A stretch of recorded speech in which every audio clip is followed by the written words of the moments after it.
आज महाराज में पूर्व सांसद नौतरवा से जो है अखिलेश सिंह आज नामांकन करने के लिए महाराज में पहुंचे हुए हैं। आइए बात करते हैं, इनसे जानते हैं कि जो है आज ये पर्चा भरे हैं और किस तरह से यहाँ पे चुनाव लड़ेंगे, क्योंकि महाराज में भाजपा के जो है पंकज चौधरी और गठबंधन के वीरेंद्र चौधरी के बीच लड़ाई चल रही है। इस ऐसे में जो है एक निर्दल प्रत्याशी जो अखिलेश सिंह यहाँ पे जो है आज पर्चा भरे हैं। आइए जानते हैं क्या कुछ कहना है। क्या पर्चा भरे हैं, किस तरह की जो है देखिए, जैसे पर्चा भरने की एक चुनाव के मैदान में आप तब तक नहीं जा सकते हैं जब तक आप अपना नामांकन दाखिल नहीं करते। आज 14 तारीख को हमने अपना नामांकन दाखिल किया। आगे जो आप पूछना चाहते हैं, लड़ाई जो है किस तरह देख रहे हैं चुनाव को?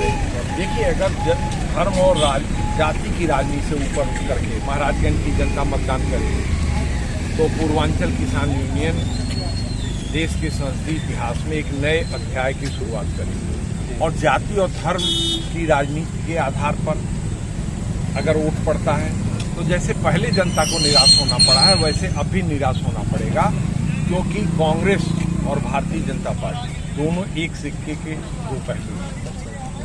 2006 में स्वामीनाथन कमीशन की रिपोर्ट संसद में सर्वसम्मत से कांग्रेस के सरकार में ही प्रस्तुत हुई। 2014 तक कांग्रेस पार्टी सरकार में थी, लेकिन उसने स्वामीनाथन कमीशन की रिपोर्ट का जो CP+2 फार्मूला है उसको लागू करने का काम नहीं किया और उसे नरेंद्र मोदी की सरकार ने भी 10 साल में लागू करने का काम नहीं किया।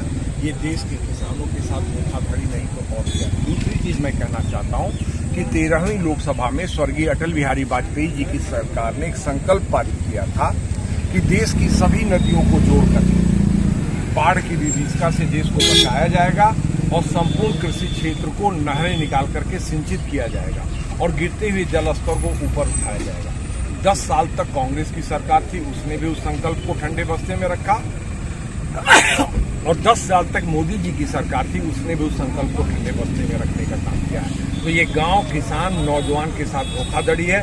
जब तक गांव समृद्ध नहीं होगा, जब तक गांव को बुनियादी सुविधाएं नहीं मिलेंगी, तब तक देश तरक्की के रास्ते पे नहीं जा सकता। महाराज में जो है आपने जाति समीकरण बताया है, महाराज में जो है जाति समीकरण के आधार पे ही जो है एक चौधरी दूसरे चौधरी से चुनाव लड़ रहा है। नहीं, ये पहली चीज तो आप ये दिमाग में निकाल दीजिए कि ये चौधरी वर्सेस चौधरी की लड़ाई नहीं है। महाराज लोगों का कहना है, लोगों आप आंकड़े देखिए कि सबसे ज्यादा महाराजगंज में दलित मतदाता है, दलित के बाद अल्पसंख्यक मतदाता है, अल्पसंख्यक के बाद अगर जाति के आधार पे कहेंगे तो यादव मतदाता है, उर्मी बिरादरी तो यादव के बाद आती है। ये नहीं है जो धर्म और जाति की राजनीति, मैंने कहा धर्म और जाति की राजनीति, तो जो सांप्रदायिक ध्रुवीकरण हुआ भाजपा का वोट है।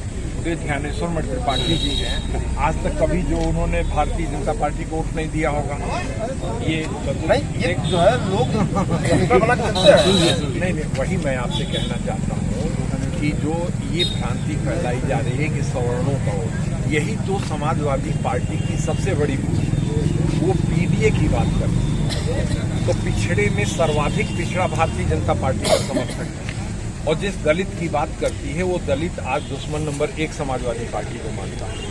तो कहने का मतलब ये जो राजनीतिक नारे गढ़े जा रहे हैं, ये राजनीतिक नारे ही जो है भारतीय जनता पार्टी को संजीवनी प्रदान कर रहे हैं। डॉक्टर लोहिया ने नारा दिया था कि सोशलिस्टों ने बांधी गांठ पिछड़े पावे 100 में साथ।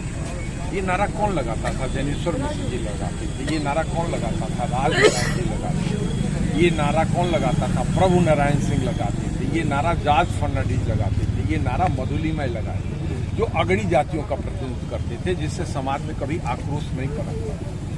यही हमारा जो मतभेद है समाजवादी पार्टी के वर्तमान नेतृत्व से, कि समाजवादी पार्टी सोशलिस्टों का इतिहास पढ़ना चाहिए। जब लोग बसों से यात्रा करके, 4 पहिया गाड़ियां नहीं होती थी उस, और देश में सबसे पहली समाजवादियों की सरकार कुर्बान कर दिया। महाराजगंज में किस तरह का समर्थन आपको मिल रहा है?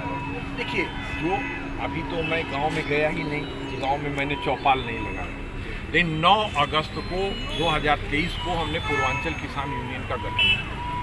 आप लोग हमसे ज़्यादा इस मामले में अनुभवी हैं कि 9 अगस्त से लेकर के आज 9 महीने के अंदर जो पूर्वांचल किसान यूनियन की शक्ति है वो महाराजगंज की सड़कों पे दिखाई दे रही है, वो महाराजगंज की सड़कों पे दिखाई दे रही है।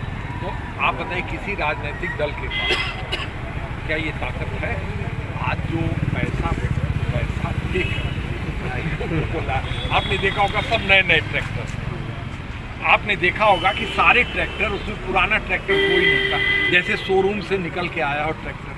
तो जो हमारे प्रत्याशी आज पर्चा दूसरे दाखिल किए हैं उनके लोगों के ट्रैक्टर की एजेंसियां भी, लेकिन उसमें लोग कितने आए थे? प्रश्न ये है कि लोग कितने आए, प्रश्न ये उठता है कि लोग कितने आए, और उससे हमें चिंतित होने की जरूरत नहीं है, उससे पंकज चौधरी को चिंतित होने की। जैसे कि महाराजगंज में आज आपने भी पर्चा भरा है और वीरेंद्र चौधरी ने पर्चा भरा है, और एक जनसभा भी की गई है जहाँ पे सपा के राष्ट्रीय महासचिव शिवपाल सिंह यादव आए थे, और फिर कांग्रेस के अध्यक्ष भी आए थे, और सुप्रिया सिन्हा भी आई थी, वहाँ महिला जो है जनसभा आयोजित की है। उन्होंने बताया कि महाराजगंज में जो है किसानों को जो है कर्जा माफ़ किया जाएगा, बहुत सी सारी वादे वहाँ पे किया गया है।